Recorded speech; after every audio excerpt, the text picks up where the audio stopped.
In this video on HLBZ Helbiz, I'm going to show you exactly what I'm expecting the price to do, where I'm expecting it to go, the reasons behind it.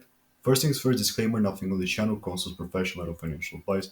Okay, having said that, you can see that HLBZ actually just, it's you can say that it's consolidating, but we don't see the broader picture, which is the high time frame, of course, which in this situation, I can argue that this thing actually didn't break the structure up, at least to me. Okay, again, this is at least to me. That doesn't matter that we went up around 40% up.